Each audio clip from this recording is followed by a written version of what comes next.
if I had it all to do over again, I'd just try to do it better. Looking back at a life filled with accomplishments, Claudine Williams has no regrets. Her success is the result of hard work that began when she was a young girl.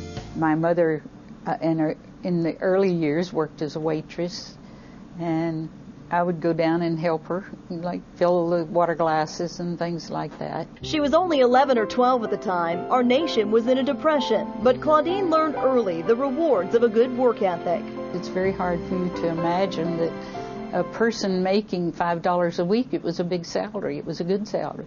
Williams went to work before the age of 15 at a club in Louisiana, one of the few women at the time who worked outside the home. I have so many people wonder if I was discriminated by the men. Wasn't true at all. They thought I was kind of a little pest in the beginning, but when I showed them and proved to them that I was really and truly willing to work and I didn't mind what they had me do. I'd sweep the floor or take the brushes and brush the tables down, get the chip racks ready, do anything they wanted, because they were so good to me and would teach me any of the things that I would ask. And she was determined to learn. Her aspirations were clear. I want to be the boss. I want to run the place. Eventually, she would.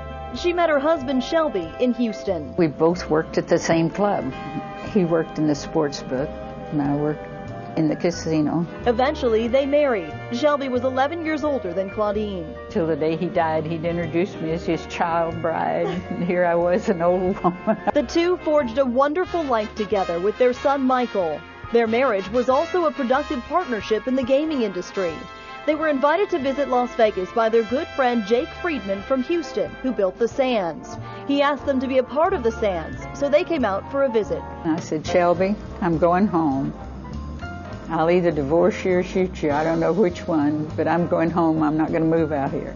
I just didn't think the atmosphere was right. He and Jake were playing cards and doing things that I didn't approve of. But things changed, and Claudine decided Las Vegas presented a good business opportunity. In 1965, the Williams bought the Silver Slipper. We had a plan that if we had good, clean, inexpensive rooms and inexpensive food, that we'd just set the world on fire because we'd proved it with the food. They were getting ready to add on to the property, 1,000 rooms, when Howard Hughes came along and offered to buy the place. About the same time, they got the disappointing news of Shelby's failing health, and the decision was made. We just told everybody it was an offer we couldn't refuse. We didn't tell them how sick Shelby was. Shelby did get better for a time, long enough to see a dream come true with his child bride. On the site where Harrah's stands today, the Williams built the Holiday Casino. It opened in 1973. Shelby died 4 years later. On a car ride out to the state line just before his death, Shelby predicted what might happen in southern Nevada. When we got riding about halfway back, he said, Claudine, he said, it won't be in my lifetime, I know, but it might in yours. There are going to be places all the way from here into Las Vegas. And it's almost happened now. Claudine kept their dream alive after Shelby's death, working as hard as ever at the Holiday. I had to have an expansion before I could make any money at all, because the expenses were just eating me alive.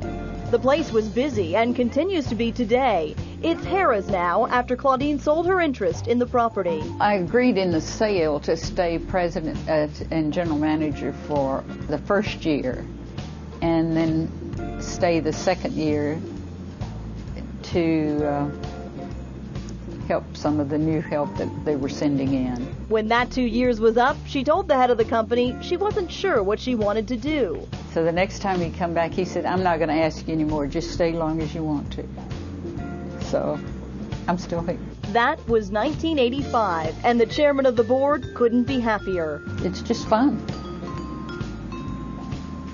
What else would I do? I love the people here. I've got a lot of friends here. People don't even know they're my friends. I like them. It's obvious the feeling is mutual. Claudine and Shelby were honored with a plaque outside of Harrah's for their contributions to the casino. Out of the blue, they decided to do it and invited a lot of my friends, and I had no idea why. I mean, the things they do for me, they don't have to do. You know, they paid, I got my money in the bank that they gave me.